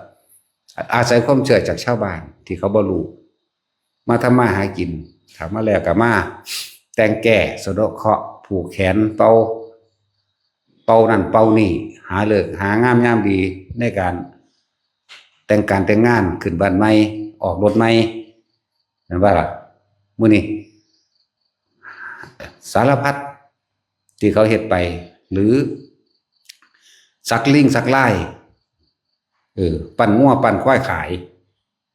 อีหลีได้ล่ะควายธนูงัวธนูบ่ได้เว้าเล่นว่าจริงๆเด้นี่สักกับแก่สักขี้เกียมว่าเป็นมหานิยมว่าเป็นหยังแมงล่ะเนาะมื้อนี้ทำท่าเอาตะกี้น้ำมันก๊าซทำท่าว่า เก่งอมน้ำมันกาดเป่าไฟคนตะกี้มันก็บ่ทันได้ปานนั้นเนาะเดี๋ยวนี้กูฮู้มึงแล้วอันว่าล่ะ ก็ว่าโอ้ยเก่งเด้เพิ่นเป่าไฟพ่นไฟก็ได้ว่าน่ะเนาะนี่แล้วช่วงนี้เอาน้ำมันเบนซินที่มันเร็วที่มันใหม่ปาก น้ำมันกาดตะกี้มันยังพอเป่าได้อยู่เด้เนาะก็แล้วจากน้ำมันกาดบ่บ่แล้วจากสิมึงท่านบ่น้ำมันกาดนี่เด้ตาสินท่านอยู่ดอกตาสินว่าตาสินไก่ตายแล้วก็ เกิดโดนแล้ว ตาสินนั่นแหละเรียกว่าเดรัจฉานวิชาที่หมู่ภิกษุนักบวชทั้งหลายเอามาอาศัยหากินกับความเชื่อนี่บ่ต่างกับนักกฎหมายจากว่าล่ะบ่ต่างกันกับนักกฎหมายที่เขาทำผิดเสียเองข่มเหงเสียเองแต่ว่าอวดอ้างตัวเองว่าเป็นผู้พิทักษ์สันติราษฎร์หรือนักกฎหมายหรือผู้นำกฎหมายมาเพื่อที่จะทำความยุติธรรมให้กับหมู่เราประชาชนนั่นบ่ล่ะอันนี้ก็เหมือนกัน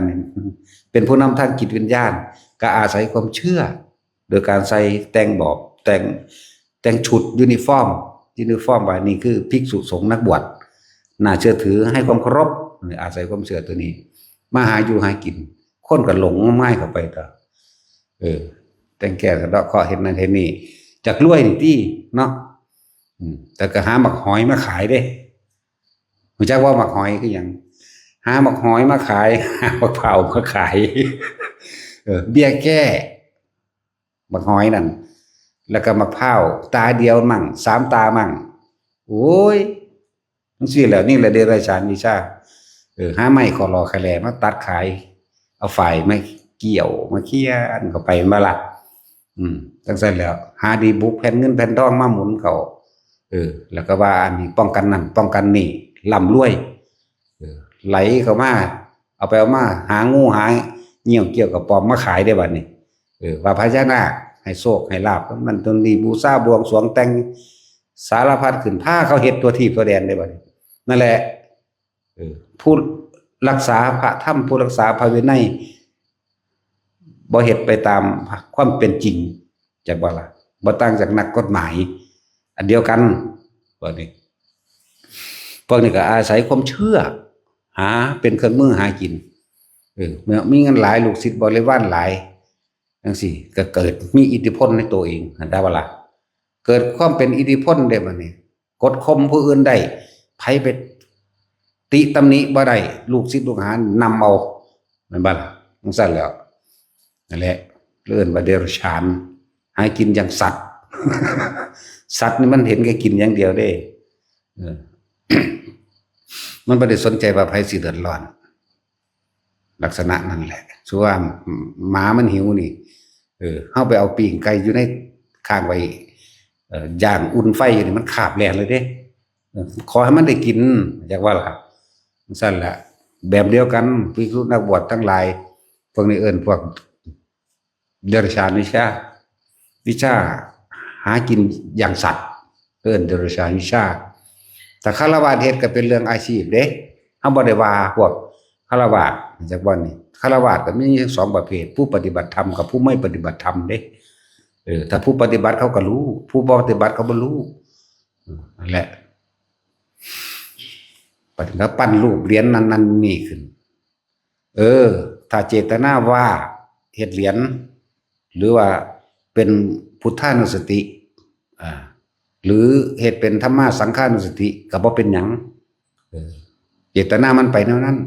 ส่วนเขาสิไปถืออย่างอื่นก็เป็นเรื่องของเขาต่างหากแต่ว่าเฮาเฮ็ดขึ้นโดยเจตนาว่านี่มึงเอาลูกกูไปก็ให้มึงคิดถึงกูเด้อกูสอนหยังมึงกูสอนว่ามึงบ่ให้มึงไปกินเหล้าเมายากูสอนว่ามึงบ่ให้มึงเฮ็ดผิดแบบนั้นแบบนี้แต่เขาสิเอาไปว่าขังเด้งก็เป็นเรื่องของเขาแต่เจตนาของผู้เฮ็ดก็แบบนึงแต่ว่าที่ผิดแปลกแหวกแนวก็เฮ็ดเป็นรูปนาคมาห้อยมาข้อบัดล่ะเฮ็ดรูปงูเฮ็ดรูปขี้เกียม2 หาง3 หางขีดกับแก่หัวเสือหัวลิงคางบางชะนีเอาแม่นอีหลีได้ล่ะมันรู้สึกบ่แม่นความเป็นจริงมันมีแล้วสักเสือเพ่นซั่นนี่ก็มันย่านปานนั้นก็ยังสิไปสักน้ำมันอยู่นี่แม่มึงนี่เนาะ แต่ของคือบ่เพ่นเองบ่ เสือเพ่นสักขี้เกียมสักอีแข่จระเข้แม่นบ่สัตว์สักขี้เข็บตะขาบข้างในขี้เข็บเข้าใจไหมสักแมงงอดแมงป่องนะแม่นบ่สัตว์สักบ่สัตว์สาลิกาลิ้นท่องว่ะโอ้ยสักนก สาลิกาหาแมงบ่เนี่ยมันลิ้นหมาที่ลิ้นท่องก็ตั้งใดก็ลิ้นหมาต้องหาตะสแตกกับมือตัวเขากินนี่ห้าบอกเฉพาะภิกษุนักบวชอาจจะบอกนี่ที่อวดที่อ้างยังอ้างความน่าเชื่อถืออ้างว่าเป็นลูกศิษย์พุทธเจ้าอ้างว่าแต่ของเป็นพระบ่แม่นอย่างวันนี้นั่นแหละความจริงมันแม่นบ่สั่นเสื้อหัวขาดก็มีซักตะหัวก็มีซักหัวฤาษีเพิ่นน่ะฤาษีตาไฟโอ้ยฮ้อนปานนี้ก็ยังไปซักใส่อยู่ ฤาษีตาน้ำบ่มีฮ้อนมีแต่ฤาษีตาไฟซักลูกงัวซักลูกควายซักลูกหมูลูกหมาใส่นี่แหละพวกนี้ฟังดีๆเด้อพวกกันมีความเชื่อนั่นน่ะถ้ามันเป็นจริงเรียกทรัพย์เรียกลาภป้องกันหรือชนะได้พระพุทธเจ้าทำก่อนแล้วจักบ่ล่ะพระพุทธเจ้าบอกให้พระอานนท์เฮ็ดแล้วอานนท์เธอจึงทำรุ่นเหนือดวงนะเธอไปหาดิน7ป่าช้ามาหาแร่นั่นแร่นี่มาแม่นบ่ล่ะโมคคัลลาเธอจึงปลุกเสกตัวแม่นบ่ซั่นมันบ่พากันอ่านเบื้องต้นฉบับมันเนี่ยระลึกนึกถึงต้องหาความจริงไหมถ้ามันเป็นจริงมันเรียกลาบและก้อยได้พุทธเจ้าก็พาเรียกเอาตัวกราบลาบและก้อยนั่นเนาะจกเล็กความต้มขมน้ำถ้ามันเป็นจริงถ้ามันได้จริงบ่ต้องมาอ้างช่วยเหลือให้กำลังใจเขาโอ้มึงเฮ็ดขายเอาเงินเขาหั่นมันว่าซั่นไปหามะพร้าวตาเดียวมะพร้าว3ตานี่แล้วขายมะพร้าวมาเขียนนั่นเขียนนี่ใส่พระอุดว่าพระปิตาว่าเด้นี่ของแท้อย่างว่านี่ เฮ็ดให้เบิ่งอยู่นี่พระปิตาอันนี้สั่นแล้วเป็นสัญลักษณ์ของเข้านิโรธสมาบัติเลิศด้วยลาภเพิ่นบ่เห็นหยังแล้วได้เข้านิโรธสมาบัติเข้าใจบ่ล่ะเข้าถึงความบริสุทธิ์เต็มที่แล้วจักบ่นั่นพักเบิดทุกอย่างแล้วน่ะเข้านิโรธสมาบัติแล้วอรหันต์น่ะว่าซั่นจังซั่นแล้วก็เอากะลามะพร้าวเนี่ยมาแกะสลักเป็นพระปิตาเป็นสัญลักษณ์ความอุดมสมบูรณ์ตะพาเป็นแล้วสูบ่ได้สมบูรณ์ได้สูเสียเงิน ซั่นแล้วเฮ็ดภาษีวลีว่าโอ้ยคือบ่เอาตอนเพิ่นทุกข์กันมาเว้าแหน่เอาแต่ตอนเพิ่นรวยนี่บ่โอ้ยทุกอย่างมันมีเหตุตะกี้แล้วก็เป็นมหาทุกตะผู้หนึ่งคือกันซั่นแหละพระศิวลีหนังพระกัจจายนะพระยังอ้วนๆพระกระจายพระสังกระจายก็ว่าเด้ทั้งสั้นแล้วว่าเพิ่นอุดมสมบูรณ์บางคนอ้วนไปหาลดหุ่นลดไขมันอยู่ ก็คือว่าผู้นั้นไปเฮ็ดนอกจากศีลทั้งสั้นแล้วเฮาก็มีคือกันตัวอ้วนๆแต้วอ้วนแต้วใหญ่ดิซั่นมัน100กว่าโลอยู่เนาะเอาผู้จังสันไปตั้งไว้เพราะสันก็พอเล็กไปหน่อยก็คือกันเด้เอาไปเฮ็ดนางกวักกับนายกวักเนาะตุ้งปุ้งอยู่ไปเห็นบ่ เป็นตาหักอยู่เด้นั่นแล้วเห็นแล้วขายของนั่นคือพวกอาศัยความเชื่อเขาเชื่อว่าสินำความจริงว่าสินำความสมหวังว่าสินำเฮ็ดผ้าให้เขาพ้นทุกข์ได้นั่นเข้าใจบ่ล่ะว่าสินำผ้าเขาพ้นทุกข์แต่ว่ากับผ้าเขาทุกข์กว่าเก่าอีกทุกข์กว่าเก่าได้เฮ็ดให้เขาไปติดมีความเชื่อว่าจังซั่นจังซี่แล้วและพวกที่ฟังอยู่ก็บอกกันไว้แน่ถ้ามันเป็นจริงได้ร่ำรวยได้มียศถาบรรดาศักดิ์มีเงินมีทองได้จริงๆพุทธเจ้าเฮ็ดแล้วนั่นบ่ล่ะเพิ่นก็บอกพระโมคคัลลาภาษาลือพระอานนท์พากันแต่งหาผงอิทิเกหา ดิน7 ปราสาทหรือหาไม้นั่นไม้นี่มาฆ่ากันแกะสลักตัวปานนี้เนาะบ่มีแต่ว่าล่ะนั่นแล้วก็เบื้องต้นฉบับไงอยู่ในหนังสือตำราเล่มใดอยู่นี่ว่าพระโมคคัลลาเป็นผู้เสกเองพระพุทธเจ้าเป้าเองบ่มีเด้จะว่าล่ะซุมื้อนี้อีหยังแหวนพญานาคแหวนงูแหงงูตาบาเฮ็ดแขนใส่กองแขนใส่หัวใส่ข้อห้อยไปตามเอวลูกแก้วตาแมวเยอะแยะลูกแก้วอีหยังวิเศษดลบันดาลมาสั่นดลหุ้ยฝุ่นอยู่ตลาดบ่อึดอยู่ตลาดมุกดาหารนะตลาดอินโดจีนนะเจ้ารุ่นใดสำโองนี่ก็มีสั่งเขาแม่เนาะทั้งเที่ยเขาก็แถมมาน้ำขนมนี่ลูกแก้วตาแมวมันจะโดนบันดาลอย่างใดแน่นอนสัตว์พูดถึงความพวกหากินกับความเชื่อทำให้ผู้อื่นเดือดร้อนยิ่งกว่าเก่าก็คือภิกษุสงฆ์ที่ทำเดรัจฉานวิชาทั้งหลายเหล่านี้เด้อนี่ในพระวินัยบ่มีนี่เนี่ยเอาพระวินัยมาว่าได้นี่เอาพระวินัยมากล่าวมาตำหนิมาติเตือนให้พวกท่านทั้งหลายได้เข้าใจความจริงแน่ถ้ามันเป็นจริงได้พระพุทธเจ้าเป็นต้นฉบับทำก่อนแล้ว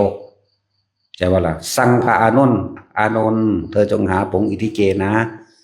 ดิน7 ป่าช้านะบ่มี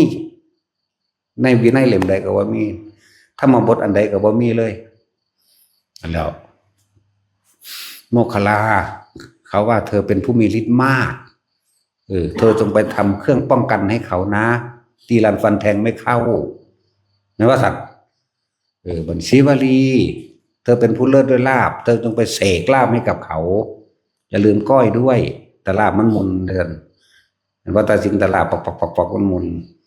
ตะก้อยมันก็สิเป็นตอนใหญ่ขึ้นมาเนี่ยใส่สุกเล็กก็ไปหอม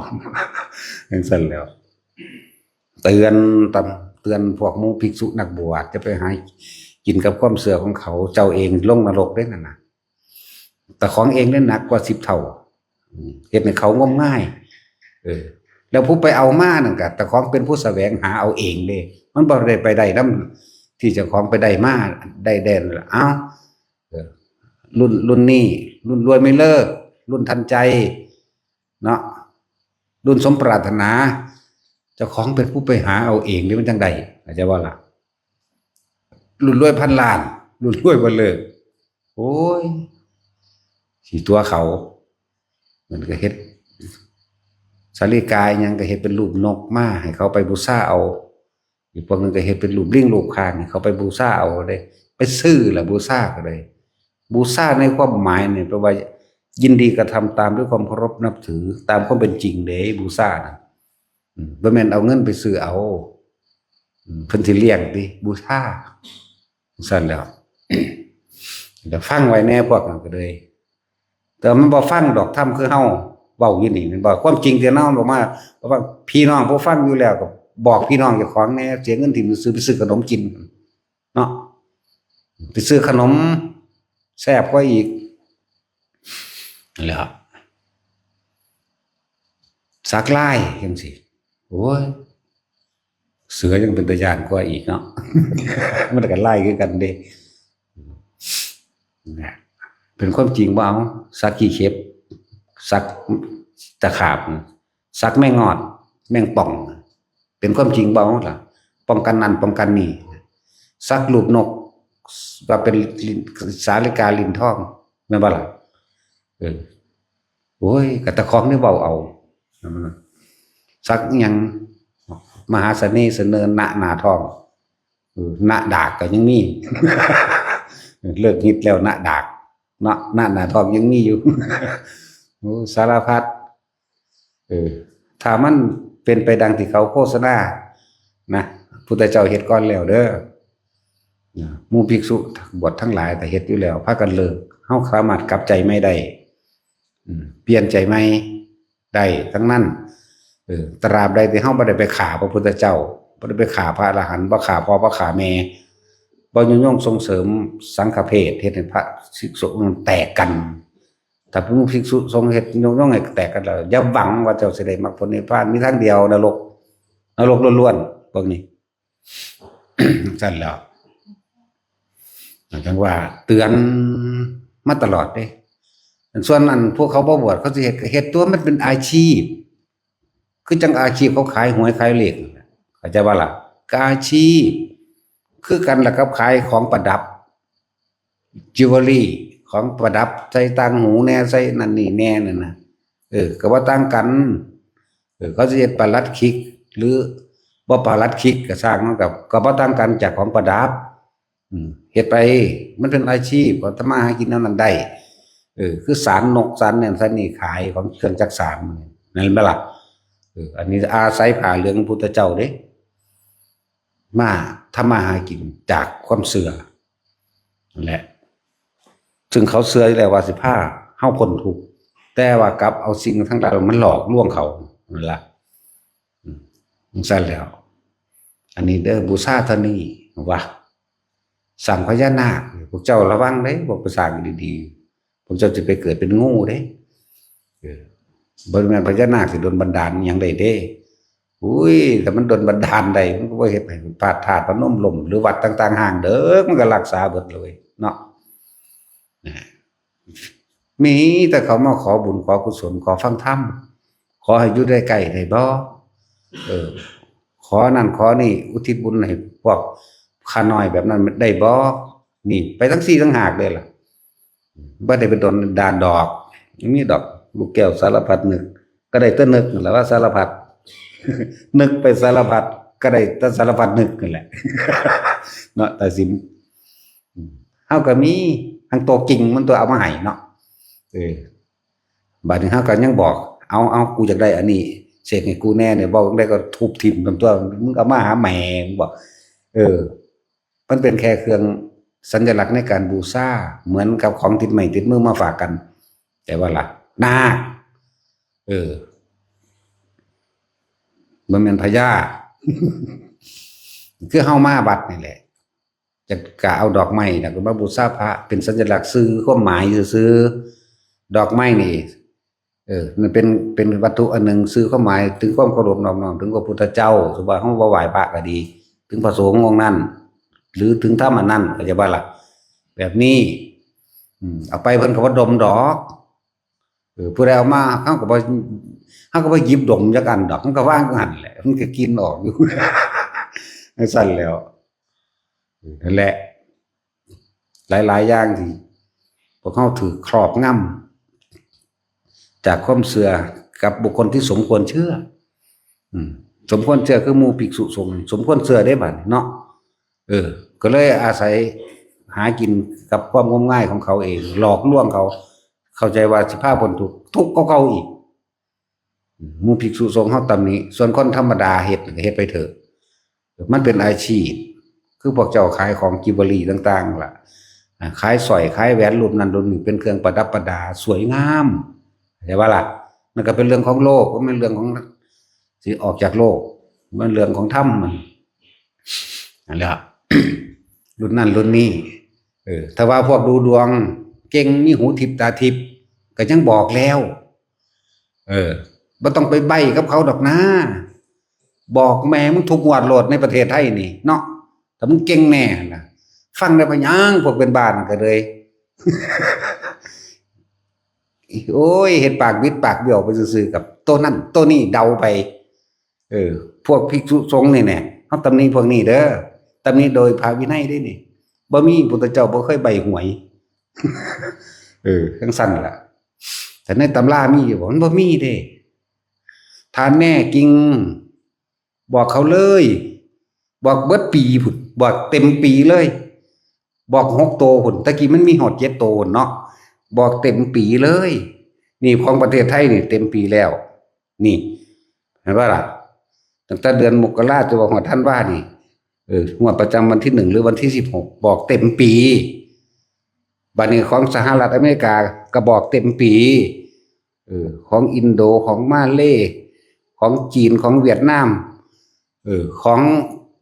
เยอรมันบอกเต็มปีเลยไหมแม่นบ่ซั่นนั่นแล้ว อุ้ยพากันปัญญาอ่อนครับเนาะ คิดอย่างความจริงคิดบ่ออกบ่อ๋อแต่มันแน่จริงกันนะหมอดูก็คือกันถ้าจะไปเชื่อหมอดูอยากว่าละอืมมันถามเป็นหยังจะเกิดวันหยังเกิดวันจันทร์วันอังคารพุธพฤหัสศุกร์เดือนหยังปีนั้นปีนี้มันถามเป็นหยังมันคือบ่เว้าโลดแม่นว่าสัตว์เดาเบิดว่าสัตว์แน่อันพวกมักจังสันก็ดีมันก็ไล่ไปแล้วมันมีตำราเนี่ยมันก็เอาตำราเนี่ยเขามาหากินน้ำคนโง่เนาะชั่วจะรู้ขันถอมมาลงมาเสียงมันมีเมรกาจอคุณหัวไปเด้โอ้ยปีตกปีหมากัดบ่ดีเด้เจ้าต้องสะเดาะเคราะห์ดันเท่านี้โอ้ยปีข้อขาดนั่นโอ้ปีนี้ปีนาคเด่นน้ำเขาว่าเด้เนาะโอ้ยคือเห็นตะนาคอันคือหนูนี่แหละ นาคก็โง่นี่ครับบอกความจริงให้ทุกคนได้รู้สิ่งทั้งหลายทั้งปวงมันเกิดแต่เหตุคือเขาจิตเจตนาพวกเขาคิดขึ้นมาปัจจัยคือการเว้าการกระทำทางกายและวาจาเขาเองพวกเขามีความสมรู้ร่วมคิดจิตเจตนารวมกันพวกเขาจึงมาพบเห็นกันอีกถ้าบ่อยากพบเห็นกันอีกพวกเจ้าก็จะคิดถึงกันรู้จักว่าบ่ต้องไปคิดถึงเรื่องใดอีกคิดถึงแต่ลมหายใจของตนนั่นน่ะนี่เท่านั้นมันสิหยุดแต่ว่าล่ะได้หยังบ่ได้หยังก็บ่ควรไปคำนึงว่าต้องบรรลุนั่นบ่บรรลุนี่บ่ต้องไปบรรลุหยังดอกมีแต่หูดังนั่นโลดนะนี่ถ้าพวกเจ้าจะทำลายวัฏฏะสงสารทำลายวัฏฏะสังขารทำลายความเป็นว่ายตายเกิดพวกขาอีหยังบ่เป็นโทษก็ขากิเลสตัวอย่างว่าล่ะนั่นแล้วเวรยอมระงับด้วยการฆ่าเจ้ากรรมนายเวรจักบ่ล่ะอยากว่าเจ้ากรรมนายเวรคือหยังกรรมเจ้าของเองแหละคือการกระทำของเจ้าของเองนั่นแหละเจ้ากรรมนายเวรสิ่งที่ตัวเองกระทำแล้วต่อไปก็จะกระทำตัวกระทำทั้งจิตทั้งใจทั้งคิดนี่จากบ้านนี่ก็หูอยู่ว่าเจตนาเป็นโตกรรมก็คือการคิดนั่นแหละเจตนาจิหมายถึงจิตนี่มันอยู่ตะมันมันรู้อยู่ตะมันเจนั่นแหละคือเจตนาคือการคิดถึงจิเจรุหมายถึงรูปบุคคลสัตว์สิ่งของนี่บัดนี้จิตยุตคิดแล้วขาความคิดจากว่าล่ะนั่นแหละกรรม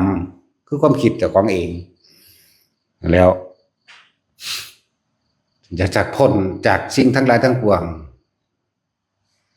วิธีพุทธเจ้าก็บอกละเอียดละออเบิดแล้วแหละอานาปานะสติ16มันเป็นหลักการถ้าเอาระบบเทคนิคโหลดลมหายใจกับจับจุดอุณาโลมโหลดอยู่แต่กับสิ่งนี้โหลดเดียวกันนั่นแหละเทคนิคต้องเร็วกว่าไหมเนาะเพิ่นก็ไม่ได้ผูกขาดเพิ่นก็บอก2แบบอยู่ สั่นละนั่นแหละคลายความสงสัยเกี่ยวกับอิทธิฤทธิปาฏิหาริย์อย่างต่างๆที่เข้าใจว่าผู้นั้นหูทิพย์ผู้นี้ตาทิพย์ผู้นี้บอกเลขแม่นผู้นั้นดูดวงอย่างนั้นจังซี่คลายความสงสัยถ้ามันแม่นจริงๆบอกเลยประเทศไทยนี่ตั้งแต่เดือนมกราจนฮอดเดือนธันวามัน24งวดแม่นบ่ก็จังสั่นตัวเขียนให้เต็มๆเลยวันนี้ของอเมริกาเขียนให้เต็มๆเหมือนกันของออสเตรเลียเขียนให้เต็มๆของเยอรมันของอังกฤษมีทุกประเทศของลาวเป็นบริษัทของอีหยังกระซังเขียนมันเต็มโหลดบอกเต็มปีไปโหลดมันแน่เนาะจังสั่นแล้วของขังก็คือกันของว่ามันนังแนวแบบนั้นแบบนี้ถ้ามันเป็นจริงพระพุทธเจ้าพาเฮ็ดแล้วเด้นั่นว่าซะนั่นแล้วเรียกศพเรียกยังเรียกทรัพย์เรียกลาภเมตตานั่นเมตตานี่เอาแนวขอรอขะแลมาหอยมาแขนมาป้องกันอย่างกันบ่ได้ดอกถ้ามันกันได้พระพุทธเจ้าพากันพาเฮ็ดแล้วปลัดคิกจังซี่พระพุทธเจ้าก็พาเฮ็ดแล้วถ้ามันเป็นไปได้เข้าใจว่าล่ะมักกะลามักพร้าวตาเดียว3ตา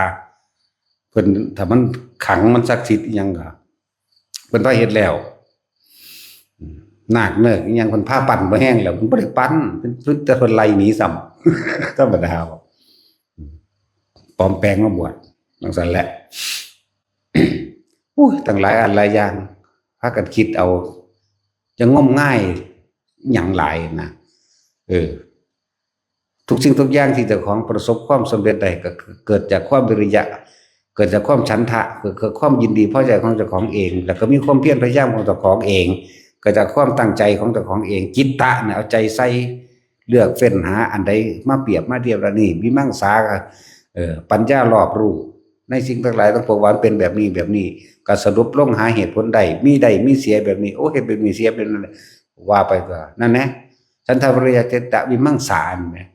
นี่ได้มองมันที่สำเร็จเลยเมื่อได้แบบผู้ใดจะไปดลบันดาลใดแต่กี่คนก็เชื่อว่าพระพุทธดลบันดาลนั่นแหละพระพุทธสร้างโลกนั่นแหละที่พระพุทธเจ้าอุบัติขึ้นมาก็สิเปิดเผยความมืดความบ่รู้ให้ผู้คนได้รู้แล้วเอาความจริงน่ะนำอวิชชาแปลว่ามืดแปลว่าดำแปลว่าบ่รู้วิชชาแปลว่าแจ้งสว่างเหมือนดุจดังดวงอาทิตย์เพียงดวงเดียวทำความสว่างได้หมดโลกใช่ป่ะล่ะความมืดมันย่านความแจ้งเนาะ แต่ว่าคนที่มีความผิดหรือคนที่คิดบ่ดีย่านความแจ้งเด้เนาะมักสิปิดบังลบหลีกนั่นแหละมันได้บ่เห็นทางบ่เห็นหงรู้จักเห็นหงไหมพวกนั้นเห็นหงก็คือเห็นทางนั่นแหละ เห็นหงมันเป็นภาษาเก่าจริงเด้หงเมือง หงเฮืองก็ลุ่งเรื่องนั่นแหละนั่นแล้วบอกไปคักๆเราจะลืมไปภาษาบาลีต่างๆมันเป็นภาษาลาวอีสานเฮาอยู่เด้ลาวอะแปลว่าผู้มียศใหญ่เด้จากบ่ลาวจังสั่นลาวจังสี่บ่ได้แปลคำดูถูกเด้อหรือบอกมานั่นแล้วมันออกมาจากภาษาน่ะบ่ได้บ่ดีบ่มีมันมีแต่ภาษาเด็กตอนตะเก่ามันมาแปลงมาซื่อๆเด้นี่นั่นแหละแต่ว่าเจ้าของเป็นคนในเมืองหลายเนาะคนบ้านนอกคนบ่จักที่เรื่องแดนหยังนั่นแหละพอให้เบิ่นก็บ่เบิดดอกนำมัน เอาสมาทานซะขาดเว้า